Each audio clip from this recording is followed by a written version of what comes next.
When rescuers finally discovered Serafina at a poaching camp, she was curled up in a dark corner, trembling so violently that no one could get close, no one could touch her, and she would cower, growl, and even close her eyes as if hoping the world would disappear.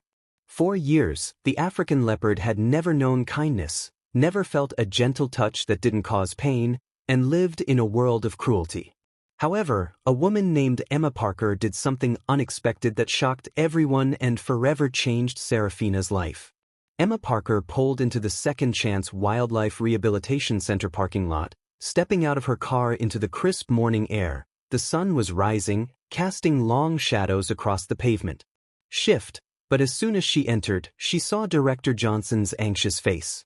Johnson nodded and motioned for Emma to follow him down the corridor to a secluded area at the end of the center.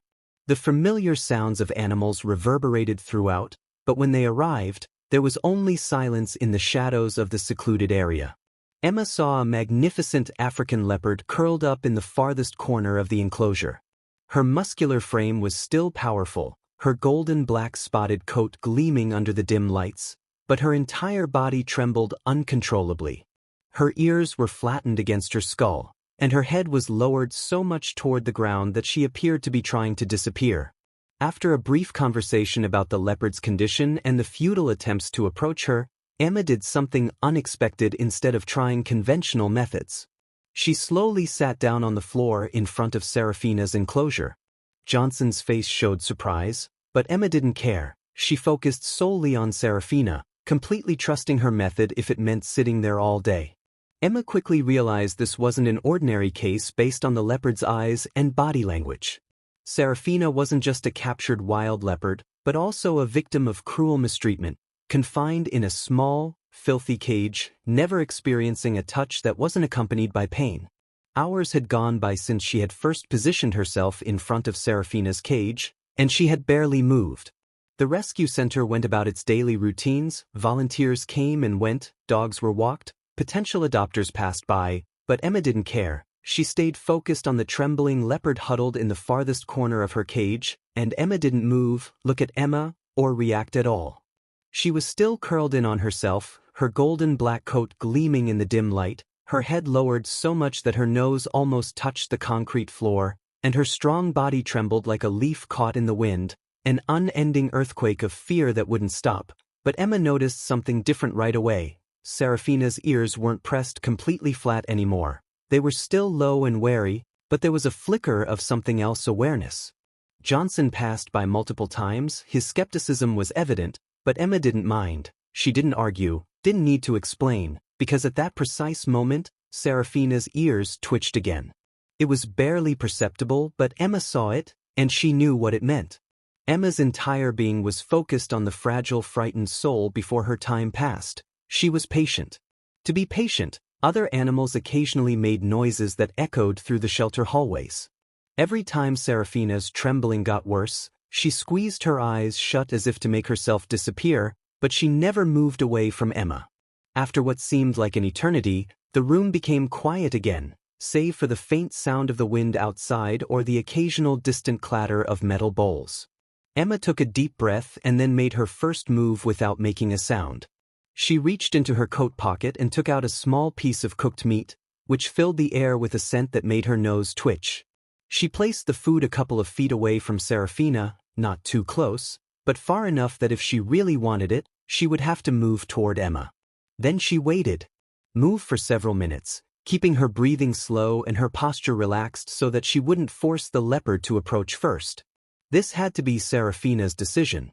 Another 5 minutes later, the first miracle occurred, and at first it was barely noticeable. A slight shift of her front paw, a twitch of her nose, her body still trembling, but she was sniffing the air.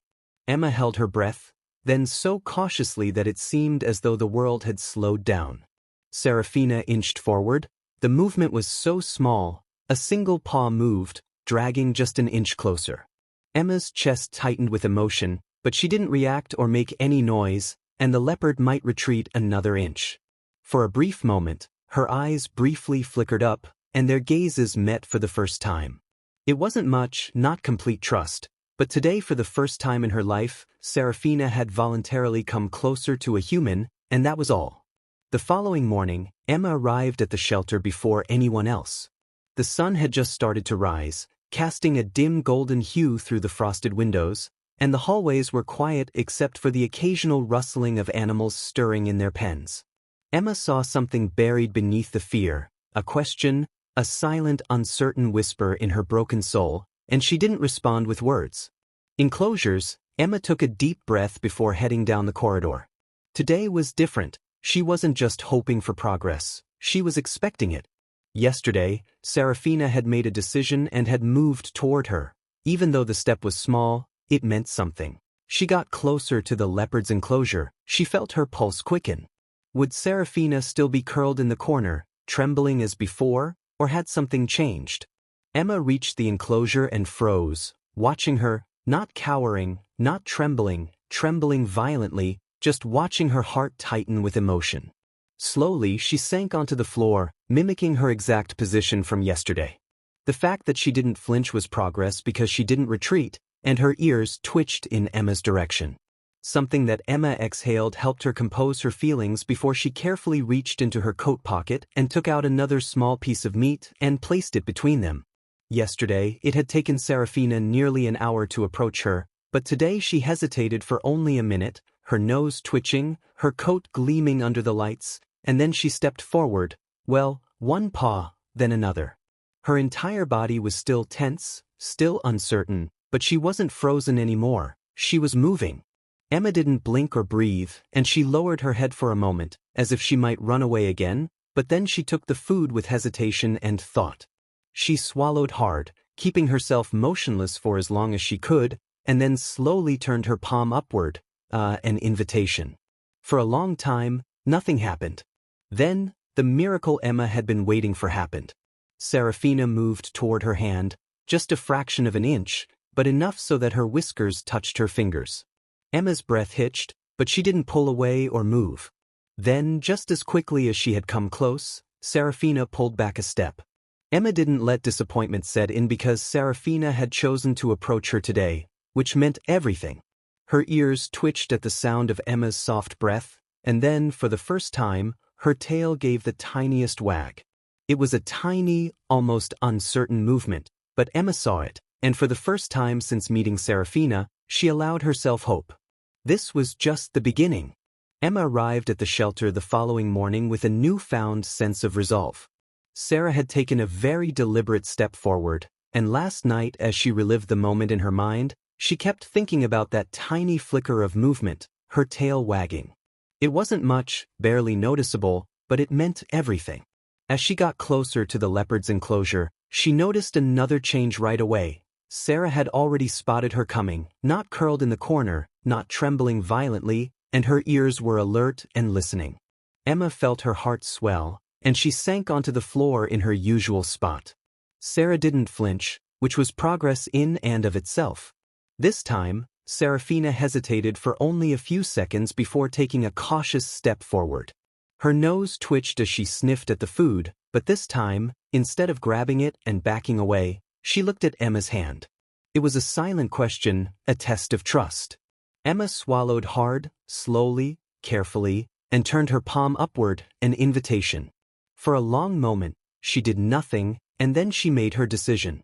Serafina leaned forward, her whiskers brushing Emma's fingers, and she held her breath before the miracle she had been waiting for occurred. She pressed her nose into Emma's palm, not out of necessity but because she wanted to, and it made her eyes sting.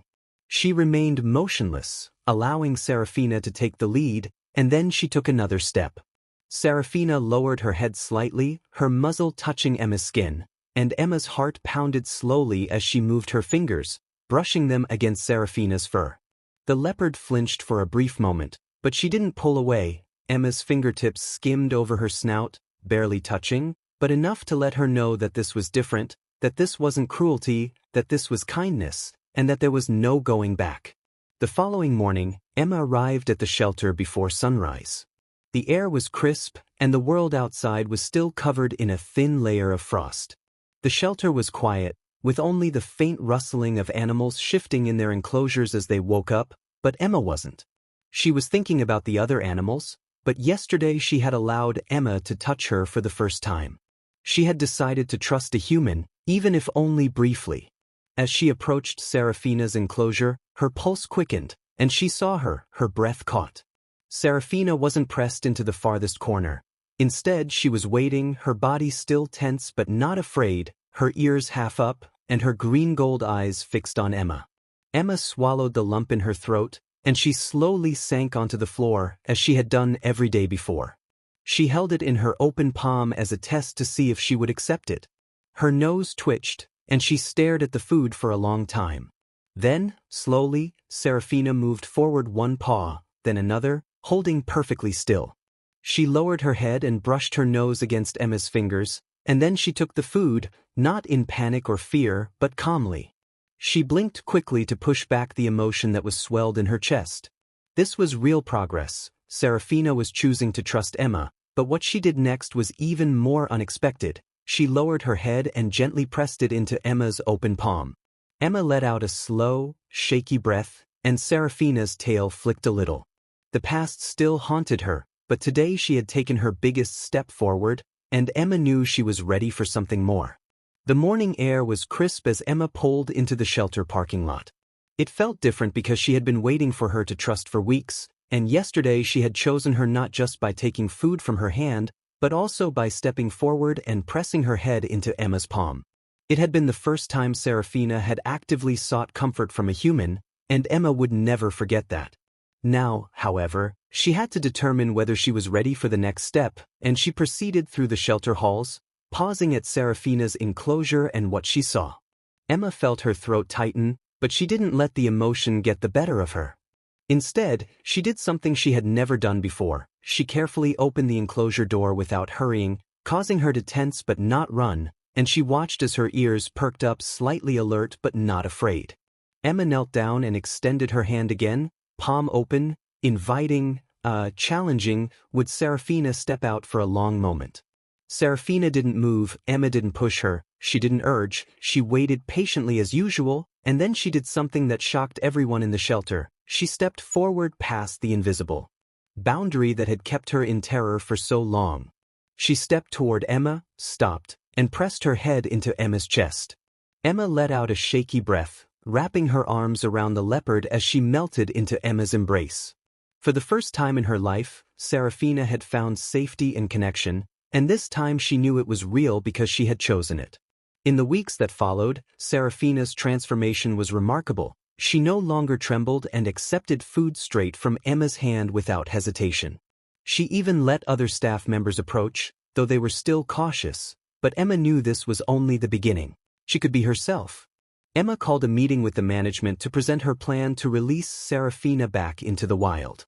At first, there was a lot of opposition because Serafina had grown too accustomed to humans and might have lost her hunting skills.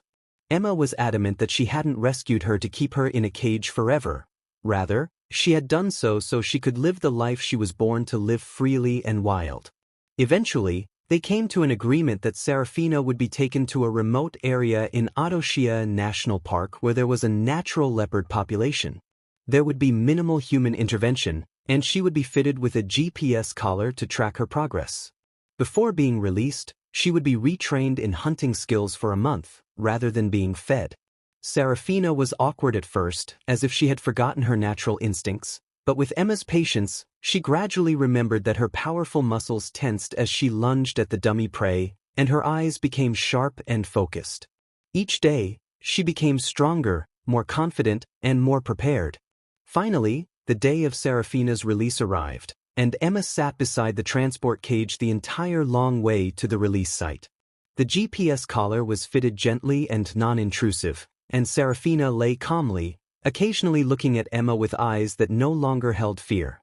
When they arrived, Emma felt a strange emotion rise in her chest, sadness mixed with joy, sadness, and joy at saying goodbye to the creature she had spent so much time and emotion on, joy knowing that Serafina would have the opportunity to live the life she deserved. The transport cage was set up on the ground, with the door facing the vast grassland that stretched to the horizon. Emma knelt next to it and looked into Serafina's eyes one last time. There was no longer any fear in those eyes. Instead, there was strength, calmness, and maybe something that looked like gratitude. Emma opened the cage door, and Serafina didn't rush out right away. Instead, she stepped out with caution, head held high, nose testing the new air, and then she looked back at Emma one last time. In that moment, there was a profound connection between humans and beasts, a goodbye that didn't need to be spoken. Her stride became more confident and faster, and then in a moment of pure freedom, she broke into a run. Emma watched with tears in her eyes as Serafina ran toward the horizon, her golden black coat gleaming in the sunlight, her powerful body moving with the grace and strength that only truly free creatures can possess. 6 months later, Emma sat in her small office at the rescue center, looking at the data from Serafina's GPS collar.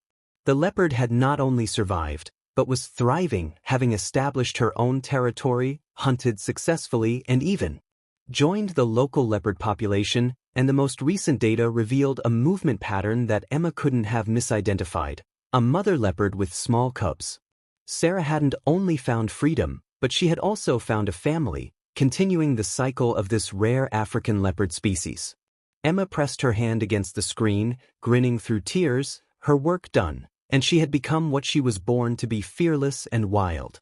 Maybe, Emma wondered, was there somewhere in Serafina's cubs a part of their mother that still remembered the woman who taught her that not all humans bring pain? Was a part of Serafina still carrying the lesson of trust and patience that Emma had taught her?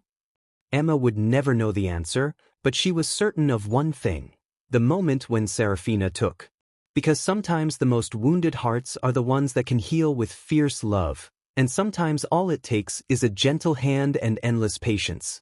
The meat from her hand at the moment the leopard chose to trust changed her forever. If this story resonated with you, please remember to like this video, subscribe to the channel, and share it with others who believe in second chances. Together, let's spread the message of love, patience, and hope.